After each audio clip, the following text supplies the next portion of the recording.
First off, I always recommend when you're doing these sort of post-click ad landing pages to not do a pop-up on them. If you can, like, go into your Klaviyo and disable it just like for this specific URL. Pretty much across the board, when we test that, the non-pop-up version always converts better. So definitely do that. This above the fold section is great. Imagery is good. I love the value props like inside of the images like this, just kind of make it a little bit more interesting about the fold. Your copywriting is great. You clearly are testing a lot of different angles and leaning into that piece of things, so that's good. I would say that I would reduce the number of bullets in this above the fold section to even 3 if you can stand to reduce that many of them.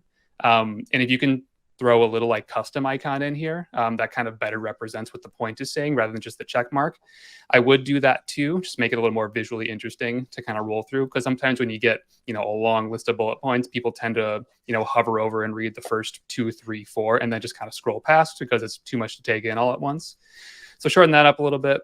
I also think with these scrolling marquees, in my opinion, they're totally fine for like logo bars and press quotes and that kind of thing. But if you're trying to communicate actual benefits about the product or some of this, or like a guarantee or free shipping, stuff like that, that is worth keeping static and viewable in the page, because you don't know which of these things people are going to care about most.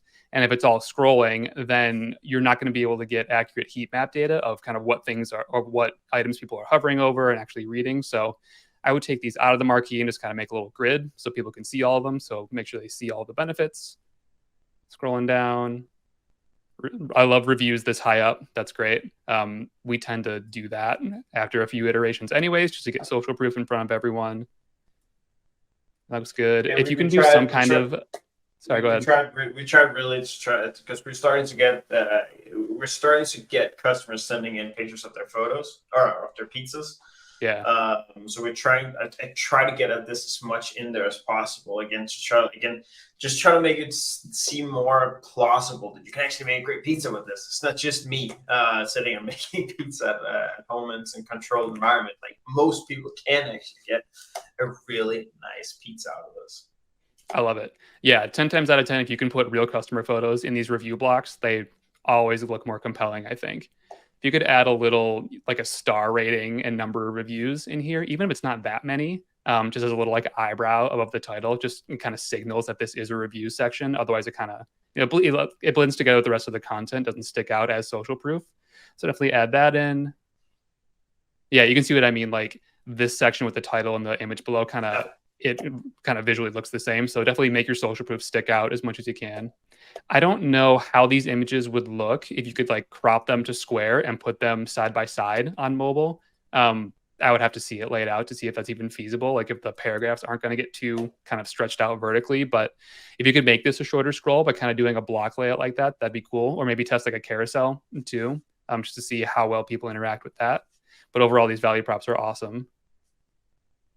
Guys that help you cook amazing pizza. So I'm a little confused at this section. And it just says 5 guides that help you cook amazing pizza at home. Like, I'm not sure like how I claim this. Like, do I have to go and download this? Does it come with the product?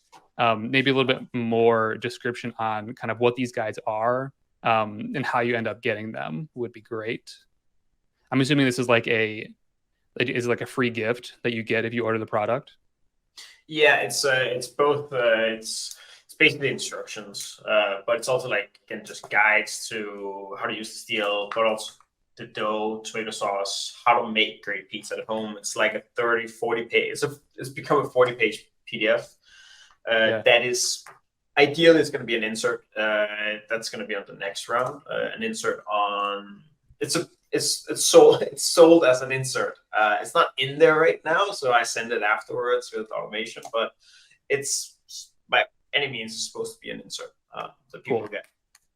Yeah, I love that. I mean, if you could position that like as part of the offer, like as a bonus, get this free gift that'll make sure you're capable of making great pizza. Like if it's like if you consulted with a chef or something to write the content, anything like that, you could make this seem more valuable. Definitely throw that in here. And I don't know if this is just my screen, but it looks like the carousel is kind of stopping sort of in between slides. So just from a technical perspective, take a look at that. Yeah. It's because it's the way it's set up in Replo. I can definitely see like, of course, because the way the margin is set up, it was set up so it would cut off the first one. so if you go back to the first one, it shows that there are more. Yeah, it gets the peak. I see. But then of course doesn't add everything. That's true. I haven't seen that. Totally. Yeah, I'm sure there's a way to fix that in Replo too. You just might have to hack on it a little bit. But that, oh, okay. So right into the buy box. It's good.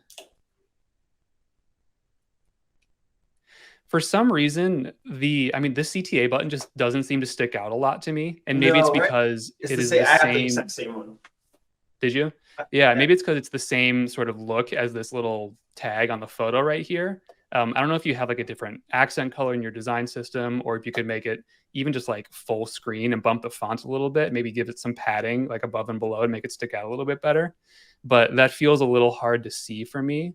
And maybe you could even add like a little title or headline or something above this group of value props just to kind of like signal that this is a new section that you're moving on to. I think that would just kind of help break up the flow of the buy box a little bit more.